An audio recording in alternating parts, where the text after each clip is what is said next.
அனைவருக்கும் வணக்கம். நாம இப்போ பாக்கியலட்சுமி சீரியலில் என்னெல்லாம் சுவாரஸ்யமான விஷயங்கள் நடக்குதுன்னு பார்க்கலாம் வாங்க. நம்ம பாக்கியலட்சுமி எழிலுக்கு ஆறுதலாக பேசுகிறாங்க. எழில், நீ அவசரப்பட்டு எந்த ஒரு டிசிஷனும் எடுக்கக்கூடாது.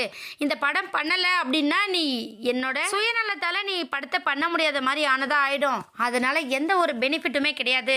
அந்த ஆள் கோர்ட்டு கச்சேரி கேஸுன்னு அலையிறதுக்கே சரியாக போயிடும். நீ வந்து அந்த படத்தை சக்ஸஸ்ஃபுல்லாக பண்ணி முடி.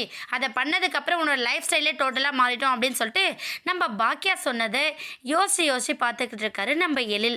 யோசிச்சு பார்க்கறதோட இல்லாமல் என்ன பண்ணுறாருன்னா, சரிம்மா நீ சொன்ன வார்த்தையை நான் காப்பாற்றுறேன் அப்படின்னு சொல்லிட்டு நம்ம பாக்கியாவுக்கும் ப்ராமிஸ் பண்ணி தராங்க. நான் படத்தை சக்ஸஸ்ஃபுல்லாக பண்ணி முடிக்கிறேன் அப்படின்னு சொல்லிட்டு ஒரு பக்கம் கோபி கோர்ட்டு கேஸ்ன்னு அலையிற அந்த சமயத்தில் நம்ம எழில் வந்து ரொம்பவே பிரமாதமாக படத்துக்கான எல்லா ஏற்பாடையும் பண்ணிக்கிட்டு இருக்காங்க. எழிலோட பர்ஃபார்மன்ஸை பார்த்து ப்ரொடியூசர் ஒரு பக்கம் ரொம்ப சந்தோஷப்படுறாரு.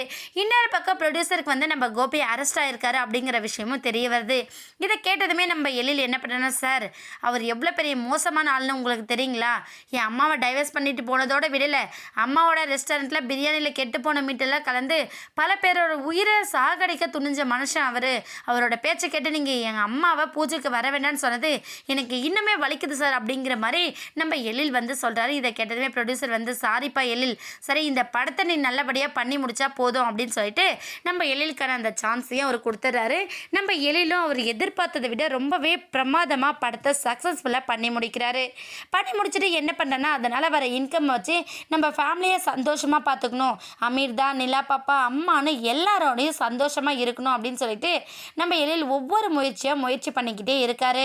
ஆனால் நம்ம பாக்கியா மேலே கோவத்தோடு இருக்கிற நம்ம இனியாவும் செல்லினும் என்ன பண்ணுறாங்கன்னா, ரெண்டு பேரும் ஒன்றா உட்காந்து பேசிக்கிறாங்க. எப்படியாச்சும் அப்பா வெளியில் வந்தே ஆகணும், அம்மாவை நம்ம கேஸ் வாபஸ் வாங்கி வைக்கணும் அப்படிங்கிற மாதிரி அவங்க யோசிக்கிறாங்க.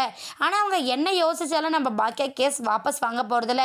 இன்னொரு பக்கம் செலியனோட ஆட்டிடியூட் சரியில்லை அப்படின்னு சொல்லிட்டு நம்ம செலின்கிட்ட வம்பிழுக்கிறாங்க. என்ன செல்லியா, ஏன் ஆன்ட்டி மேலே உனக்கு கொஞ்சம் கூட கேரிங்கே இல்லையா?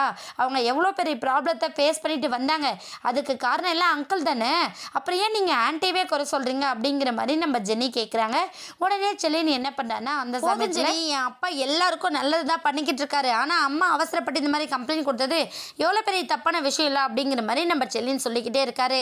கூடிய சீக்கிரம் இதனால செலியனும் வசமாக மாட்டதா போகிறாரு. ஏன்னா அவசரப்பட்டு வார்த்தை விட்டு நம்ம செலியன் வேலை போயிடுச்சு அப்படிங்கிற விஷயத்தை தெரியப்படுத்த போகிறாரு.